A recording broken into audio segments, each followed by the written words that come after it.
జై శ్రీమన్నారాయణ. యశద్విరద వక్రాద్య పారిషద్య పరసతం విఘ్నం నిఘ్నంతి సతతం విశ్వక్షేణం తమాశ్రయే. సమస్త భక్తాదులందరికీ, భారతదేశంలో ఉన్నటువంటి పౌరులందరికీ కూడా సమాజంలో మరి శాంతియుతమైనటువంటి వాతావరణం లేకుండా పోతుంది. కలుషితంగా మనము చెట్లను నరకడమే కాకుండా దేవాలయాలను కూడా మనం అభివృద్ధి చేయకుండా, దేవాలయంలో పనిచేసే అర్చకుడు ఇట్లాంటి మెతక వైఖరిలో ఉన్నటువంటి అర్చకులను కొట్టడం ఎంతవరకు సమంజసం అని చెప్పి నేను ప్రశ్నిస్తూ ఉన్నాను.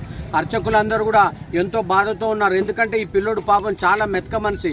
అయితే అతన్ని తీసుకొని దాడి చేసి హిజ్రాలందరూ కలిసి ఏకదాటిగా మూకుమ్మడిగా దాడి చేయడం వల్ల స్పృహ తప్పి ఆ విధంగా వస్తే 10 మంది కలిసి ఆయన వేసుకొని ఇక్కడ పోలీస్ స్టేషన్ దగ్గరికి తీసుకురావడం జరిగింది. అర్చకులందరి తరఫున అర్చకస్య హరిసాక్షాత్ అంటుంది శాస్త్రం. అర్చకుడు ఎప్పుడైతే రోధిస్తాడో, అర్చకుడు ఎప్పుడైతే బాధపడతాడో, సమాజం కూడా హితమంతా కోల్పోయి అందరూ కూడా దరిద్రానికి లోనవుతారని చెప్పి ఈ విధంగా హెచ్చరిస్తూ ఉన్నాం.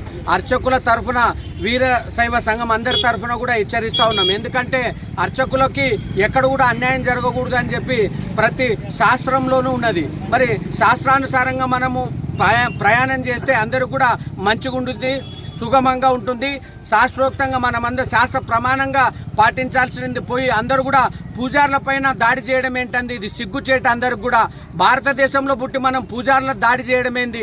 చాలా సిగ్గుహేయమైన చర్యగా మేము ఖండిస్తూ, ఇలాంటి చర్యలు ఎప్పుడైనా రేపు పూజార్ల జోలికి ఎవరు వచ్చినా తాట తీస్తామని చెప్పి కూడా ఈ సందర్భంగా నేను తెలియజేసుకుంటున్నాం. ఎందుకంటే అర్చకుడు అంటేనే హరి అంటుంది శాస్త్రం.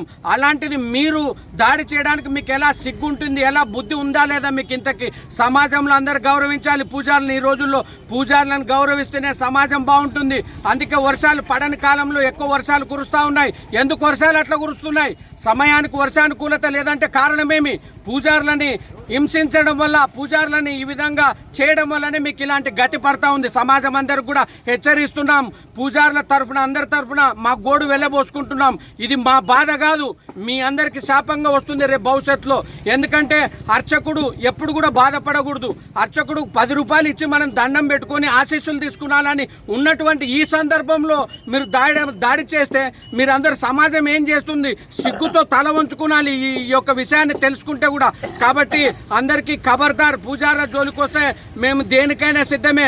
భగవంతుడికి ఒకటే చెప్తాం, సర్వే జనాహ సుఖినో భవంతు అని. అందరూ బాగుండాలి, అందులో మేముండాలని. అర్చకులు ఎప్పుడు కూడా సమాజ హితం కోరుతుంది. ఎందుకంటే అందరూ బాగుంటే వాళ్ళు 10వ పరకను ఇచ్చి అర్చకులను ఆదుకుంటారు అనే ఉద్దేశంతోనే అర్చకుడు ఆ విధంగా చేస్తాడు. కాబట్టి అర్చకుల జోలికి ఎవరు వచ్చినా కూడా తాట తీస్తామని మళ్ళొక్కసారి హెచ్చరిస్తూ ముగిస్తున్నాం. జై శ్రీమన్నారాయణ.